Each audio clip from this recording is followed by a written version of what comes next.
Hello, good people of YouTube. Mountbatten here.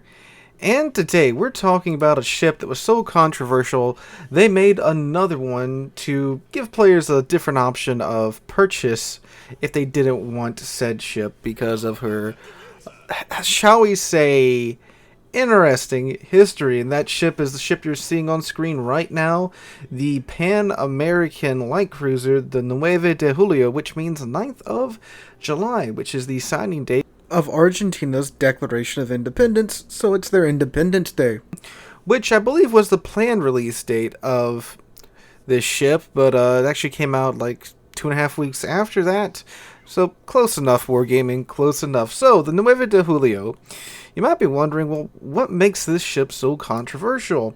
And truth be told, I'm willing to bet before this ship was announced and before the little kerfuffle that happened, many a player probably didn't really know anything about the Dirty War in Argentina.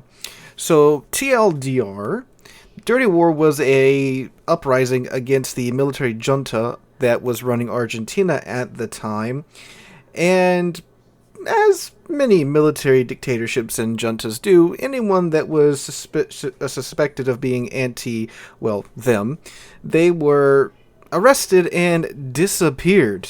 In many a case, that might happen to dissidents in places like Cuba and communist China at the moment, or Russia at the moment too, speaking of disappearing people.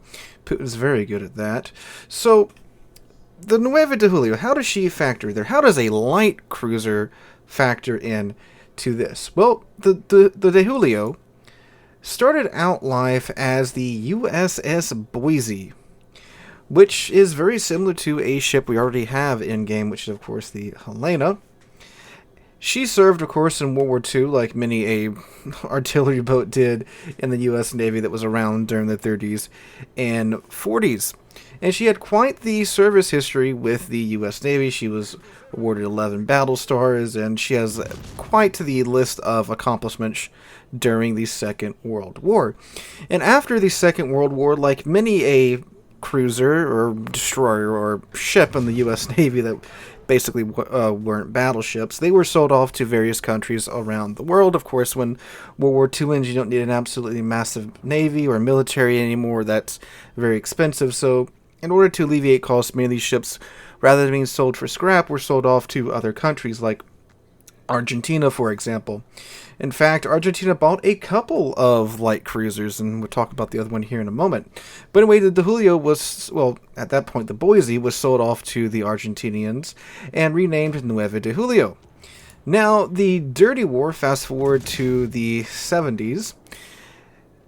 During this Dirty War, the military of Argentina needed a place to house their disappeared peoples. And well, by this time, the De Julio, which had long been out of service with the Argentinian Navy, was retrofitted to serve as a prison ship. And as you can imagine, this isn't exactly a nice prison. The conditions on board were rat-infested.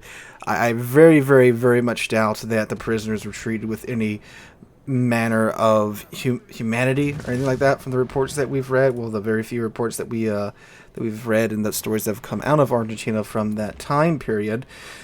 And that was essentially the last thing the ship did before she was later sold off and scrapped, I believe, to the Japanese of all people. So that little tidbit of information came out when the De Julio was announced, and many a player questioned, well, why in the world are we getting the De Julio, especially when the Boise is what the ship is more well known for and doesn't have that mark on her history? And why would they pick such a ship that would cause such a stir? Because it's not like it was a secret what the, well, it was a secret in Argentina, but of course when the ship was being released in game, it's no longer a secret what happened in Argentina during the Dirty War. Not only in, of course, the De Julio, many buildings around Argentina were used as these secret prisons, if you will. And well, I mean, you have the De Julio if you want to add in a light cruiser into the Pan American tree, which is non-existent at this point. So this was going to be the first cruiser or first ship added into the Pan American tree. Or you have the Belgrano, which that's still a touchy subject, and it is in much more recent memory than the De Julio. So if you're wargaming, you're looking in to add a light cruiser, an Argentinian light cruiser into the game, your pickings are fairly slim. So they went with the De Julio, and naturally, as often does when such decisions are made, a ruckus rose up on the forums and throughout the community. Now, this is an argument that I wasn't really sure had much merit. That sure, the ship did serve as a prison ship for some time by a brutal regime, but we have an entire tech tree of ships from a brutal dictatorship in game, a couple of brutal dictatorships in game, and no one seems to have many issues playing those ships in game. I can't get too specific because YouTube, as those of you that have been around for long enough knows, anytime I mentioned the painter who also liked angry plus signs, YouTube gets a little content-y violation-y with me. Not content-y violation with me. What did they say? Community guidelines violation-y with me. So I can't really say him by name out of fear of that. But you guys know who I'm talking about. And no one has an issue with that, really. And I don't think you really should, because this game isn't really about politics. It's more about the actual vehicles, rather than, again, the politics of the nations that they served with. So I didn't really think that argument had much merit to it when the ship was being released. I think it was released a little bit, like a year and a half after I started really doing YouTube. So she was released, but in order to make a concession for those that first off wanted Boise, because again, she has a much longer service history and a much more, well, again, field service history. Again, the Nueve De Julio didn't really do too much when it was with the Argentinians. As an alternative to picking up the Nueve De Julio, you could buy the Boise or the Nueve De Julio. And if you bought one, you had a mission given to you that if you grinded, I think it was like 300,000 XP, you would get the other one. So, wound up being a pretty good deal. You get two premiums for the price of one. And there were some other arguments being brought up about the Nueve De Julio, about why you're introducing a Tier 7 cruiser into a line that has nothing in it. And many players already had commanders trained on the American cruiser lines that they could slap onto a Boise, which, again, that's a big point of a premium ship, is that you can move commanders around willy-nilly. So they gave in, and we got the Boise and the Nueve De Julio. So, after spending 7 minutes talking about the history of the ship, is either of them any good? Or are either of them any good in the proper English? The answer is, well, no. Not at all. I mean, outside of some very specific circumstances, neither ship is very, very good at what it's meant to do. And do you remember from here on out, when we're going to be discussing the stats and such of the ship, the Nueve De Julio and Boise, they're literally exactly the same. The only differences between the two of them is what nations they reside in and their cosmetics. Other than that, they are exactly the same. So, start with their armor for first off. Now, this is a Tier 7 cruiser, and it shouldn't be any big surprise here that this ship is incredibly thinly armored. 16 millimeters on most of her exterior plating, except for her armor belt. And her deck armor, bow is 16, and midsection is 25, and stern is also 16 as well. So again, shouldn't be any big surprise here. Very thinly armored Tier 7 light cruiser. And her citadel is high and dry above the waterline, as many an American light and even heavy cruisers are. If you've played battleships in any nation, you guys know how easy it is to citadel these American cruisers. Now, her survivability, she has 33,300 hit points, and that is without survivability expert, which is something I would definitely take on the ship, but since it's in the Pan American tree, it's, well, actually I can't say it's even in the tree because the tree doesn't really exist yet. You got 3 premiums there. There hasn't been a lot of time played on this ship outside of a couple of ranked seasons, so I don't have a very high Pan American commander for the Nueve De Julio yet, although I do have my Atlantico commander that I could slap on here if I want to, but this is the guy that I ran with for the footage in the background, so we're going to keep talking about the stats with him equipped. Okay, So, main battery is a source of much joy and much despair. You get 15 guns on this ship. You get 5x3 152mm guns. Same guns that you get on the Helena. And this is where the differences start to pop out. So you have a 10-second reload time on these guns versus the Helena's 8.5 seconds reload time. And then these guns can only get out to 13.5 kilometers. That is some insane short range. And no way to extend that. Meanwhile, with the Helena, you do have, well, once you get the upgraded aiming systems or rangefinder, you can get the Helena's range out to 14.5 kilometers, I do believe. And, you know, it's only 14.5, but it's still almost a whole kilometer more than the Nueve De Julio, and that is some extreme short range right there. There's no way you can extend that with the Nueve De Julio. There's no fighter, and there's no way you can slot the range mod in here because it is a tier 7 ship. So you traded quite a bit of range there for, well, what we're getting to here in a moment. Now, besides that, the guns are exactly the same as the Helena. You still have 15 guns. They still pack quite a punch thanks to, well, having 15 guns, and the HE Alpha on the ship is still very much there, as I'm sure you'll be seeing in the background footage that should be playing right now. So yeah, 15 guns hurt when you can get them all on target, and 10 seconds isn't the world's worst reload time either. It's really the range that gimps you today, even in tier 7 matches. And it's really funny going back and reading all these forum comments and stuff from 2018 talking about how short the range in the Nueve De Julio is. And man, what I would trade for some 2018 World Warships when ships still got in the same zip code as each other. Whereas today, that, of course, as we all know, doesn't really happen too much. And they are the American shell, so they have the American arcs, the American shell drag, and the American flight time.